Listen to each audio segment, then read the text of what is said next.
नमस्कार दोस्तों, हमारे YouTube चैनल में आपका स्वागत है। आज हम आपके लिए विष्णु पुराण के पहले अंश का 22वां अध्याय लेकर आए हैं, जिसमें हम विष्णु भगवान की विभूति और जगत की व्यवस्था का वर्णन करने वाले हैं। तो चलिए भगवान विष्णु से प्रार्थना करते हैं कि हम सब पे अपनी कृपा बनाए रखें और शुरू करते हैं इस पाठ को। श्री पराशर जी बोले, पूर्व काल में महर्षियों ने जब महाराज पृथु को राज्य पद पर अभिषिक्त किया तो लोक पितामह श्री ब्रह्मा जी ने भी क्रम से राज्यों का बंटवारा किया था। ब्रह्मा जी ने नक्षत्र, ग्रह, ब्राह्मण, संपूर्ण वनस्पति और यज्ञ तथा तप आदि के राज्य पर चंद्रमा को नियुक्त किया। इसी प्रकार विश्वा के पुत्र कुबेर जी को राजाओं का, वरुणों को जलों का, विष्णु को आदित्यों का और अग्नि को वसुगणों का अधिपति बनाया गया। दक्ष को प्रजापतियों का, इंद्र को मरुदगण का तथा प्रहलाद जी को दैत्य और दानवों का आधिपत्य दिया गया था। पितृगण के राज्य पद पर धर्मराज यम को अभिषिक्त किया गया और संपूर्ण गजराजों का स्वामित्व ऐरावत को दिया गया। गरुड़ को पक्षियों का, इंद्र को देवताओं का, उच्च श्रवा को घोड़ों का और वृषभ को गऊ का अधिपति बनाया।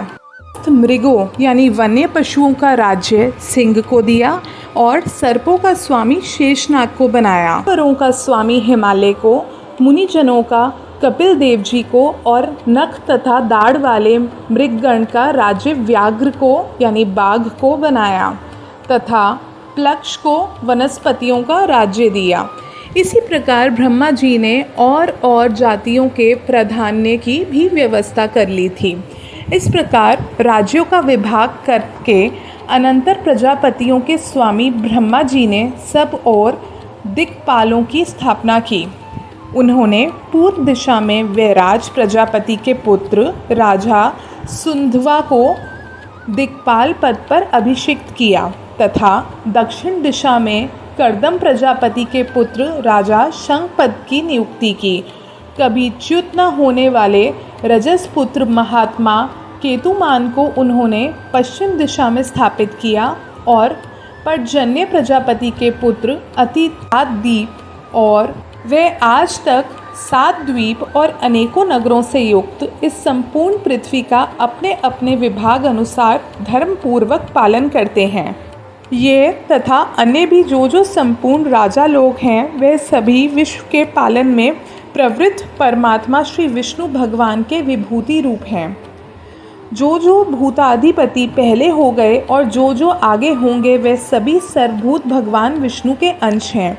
जो भी देवताओं, दैत्यों, दानवों, मांस भोजियों अधिपति हैं, जो पशुओं, पक्षियों, मनुष्यों, सर्पों और नागों के अधिनायक हैं, जो वृक्षों, पर्वतों और ग्रहों के स्वामी हैं तथा और भी भूत, भविष्यत और वर्तमान कालीन जितने भी भूतेश्वर हैं वे सभी सर्वभूत भगवान विष्णु के अंश से ही उत्पन्न हुए हैं। सृष्टि के पालन कार्य में प्रवृत्त सर्वेश्वर श्री हरि को छोड़कर और किसी में भी पालन करने की शक्ति नहीं है। रजह और सत्व आदि गुणों के आश्रय से वे सनातन प्रभु ही जगत की रचना के समय रचना करते हैं, स्थिति के समय पालन करते हैं और अंत समय में काल रूप से संहार करते हैं। वे जनार्दन 4 विभाग से सृष्टि के और 4 विभाग से स्थिति के समय रहते हैं ततः 4 रूप धारण करके ही अंत में प्रलय करते हैं। एक अंश से वह अव्यक्त स्वरूप ब्रह्मा होते हैं, दूसरे अंश से मरीचि आदि प्रजापति होते हैं, उनका तीसरा अंश काल है और चौथा संपूर्ण प्राणी। इस प्रकार वह रजोगुण विशिष्ट होकर 4 प्रकार से सृष्टि के समय स्थित होते हैं। फिर वह पुरुषोत्तम सत्व गुण का आश्रय लेकर जगत की स्थिति करते हैं।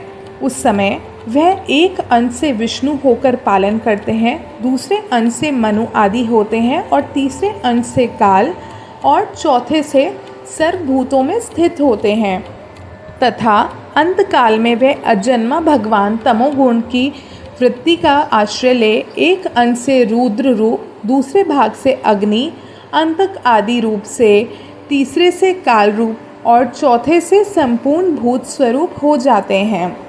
विनाश करने के लिए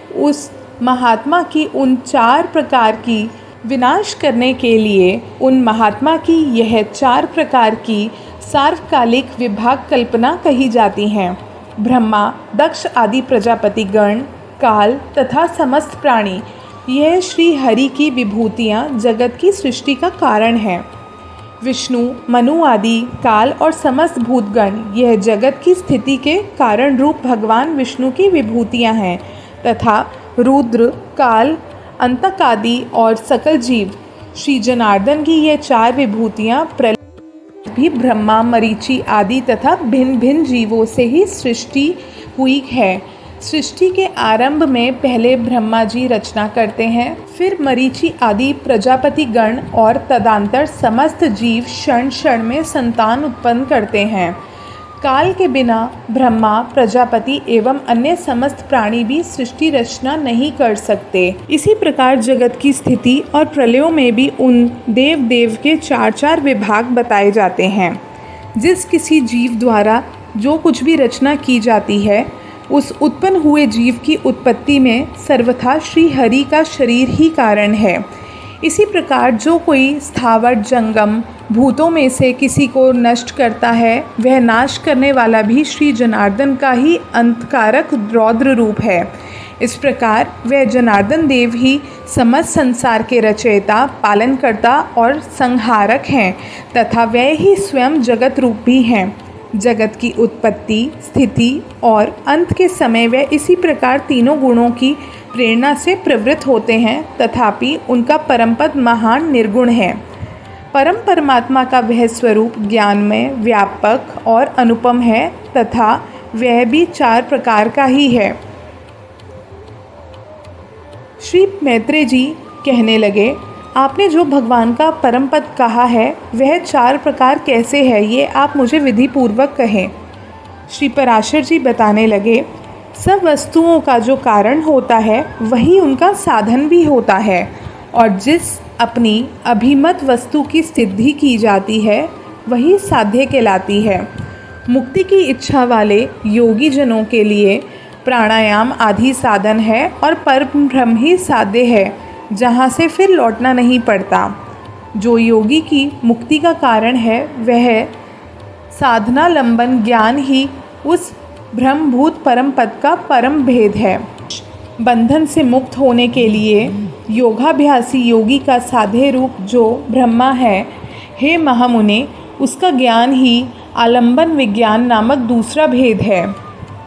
इन दोनों साध्य साधनों का अभेद पूर्वक जो अद्वैत में ज्ञान है, उसी को मैं तीसरा भेद कहता हूँ। और हे मुने, उक्त तीनों प्रकार के ज्ञान की विशेषता का करण करने पर अनुभव हुए आत्मस्वरूप के समान ज्ञान स्वरूप भगवान विष्णु का जो निर्व्यापार, अनिर्वचनीय, व्याप्ति मात्र, अनुपम, आत्मबोध स्वरूप, सत्ता मात्र, अलक्षण, शांत, अभय, शुद्ध, भावनातीत और आश्रयहीन रूप है, वह ब्रह्म नामक ज्ञान उसका चौथा भेद है।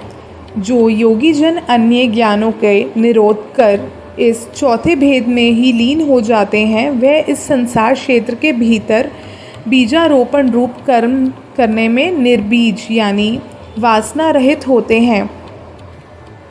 इस प्रकार का वह निर्मल, नित्य, व्यापक, अक्षय और समस्त है गुणों से रहित विष्णु नामक परम पद है। पुण्य पाप का क्षय और क्लेशों की निर्वृत्ति होने पर जो अत्यंत निर्मल हो जाता है, वही योगी उस परम ब्रह्मा का आश्रय लेता है, जहाँ से फिर वह कभी नहीं लौटता।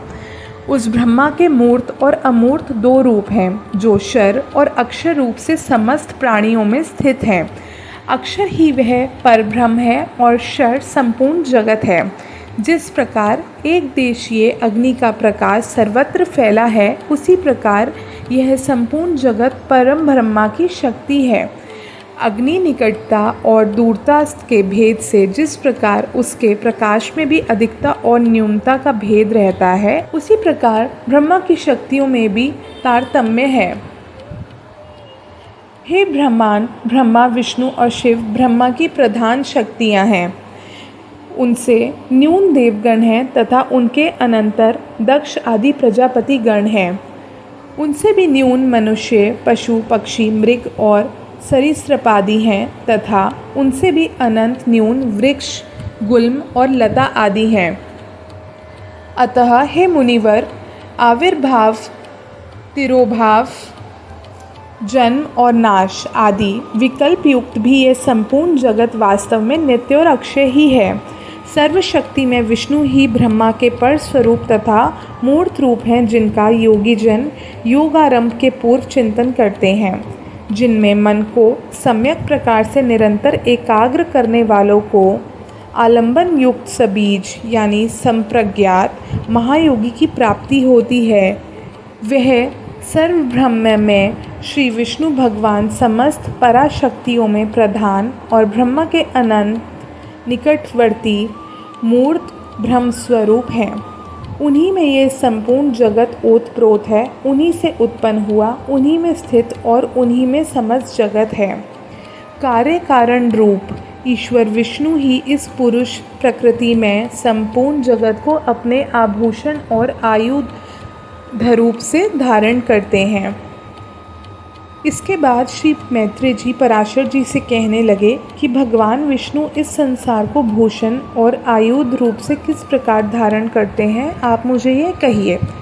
श्री पराशर जी कहते हैं, हे मुने, जगत का पालन करने वाले अप्रमेय श्री विष्णु भगवान को नमस्कार कर अब मैं जिस प्रकार वशिष्ठ जी ने मुझसे कहा था मैं तुम्हें सुनाता हूँ। इस जगत के निर्लेप तथा निर्गुण और निर्मल आत्मा को अर्थात शुद्ध क्षेत्रज्ञ स्वरूप को श्री हरि ने प्रधान से श्री वत्स रूप से आश्रित दिया है और बुद्धि श्री माधव की गदा रूप से स्थित है। भूतों के कारण तामस अहंकार और इंद्रियों के कारण राजस अहंकार, इन दोनों को वह शंख और षाढ़ वाला अत्यंत चंचल सात्विक अहंकार रूप मन श्री भगवान विष्णु के कर कमलों में स्थित चक्र का रूप धारण करता है। भगवान गदाधर जो मुक्ता, माणिक्य, मरकत, इंद्रनील और हीरकमयी पंचरूपा वैजयंती माला है, पंच तन्मात्राओं और पंचभूतों का ही संघात है। जो ज्ञान और कर्मई इंद्रियां हैं, उन सबको श्री जनार्दन भगवान बाण रूप से धारण करते हैं।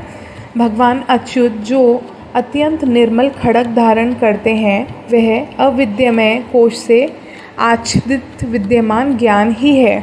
इस प्रकार पुरुष प्रधान बुद्धि, अहंकार, पंचभूत, मन, इंद्रियां तथा विद्या और अविद्या सभी श्री हरि केश में आश्रित हैं। श्री हरि रूप रहित होकर भी माया रूप से प्राणियों के कल्याण के लिए इन सबको अस्त्र और भूषण रूप से धारण करते हैं।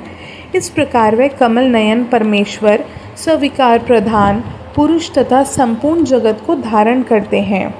जो कुछ भी विद्या, अविद्या, सत्य, असत्य तथा अव्यय रूप है, वह सब सर्वभूतेश्वर श्री मधुसूदन में ही है। कला, काष्ठा, निमेष, दिन, ऋतु, अयन और वर्ष रूप से वह काल स्वरूप निष्पाप अव्यय श्री हरि श्री विराजमान है।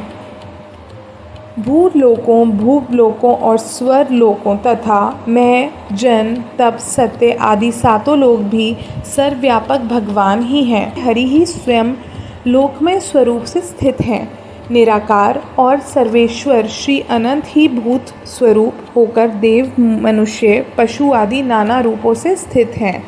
ऋक्, यजु, साम, अथर्ववेद, इतिहास, उपवेद, वेदांत वाक्य, समस्त वेदांग, मनु आदि कथित समस्त धर्मशास्त्र, पुराण आदि सकल शास्त्र, आख्यान, अनुवाक तथा समस्त काव्य चर्चा और राग रागिनी आदि जो कुछ भी हैं, वह सब शब्द मूर्तिधारी परमात्मा विष्णु का ही शरीर है।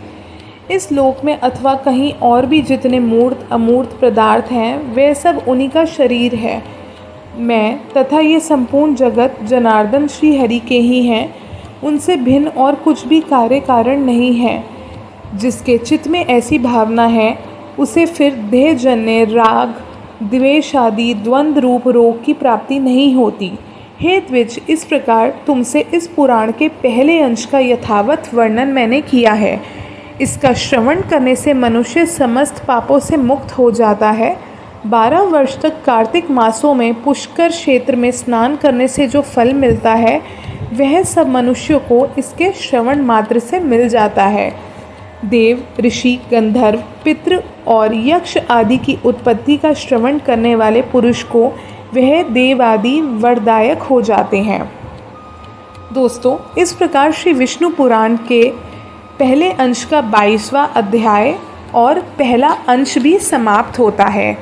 अगली वीडियो में हम श्री विष्णु पुराण का दूसरे अंश का पहला अध्याय लेके आएंगे, जिसमें हम आपको प्रिय व्रत के वंश का वर्णन करेंगे। हम आशा करते हैं कि अब तक के श्री विष्णु पुराण के इस पहले अंश के सभी पाठों को सुनने से आपके जीवन में ज़रूर अच्छे बदलाव आने लगे होंगे और विष्णु भगवान की कृपा हमेशा ही आप पर बनी रहेगी।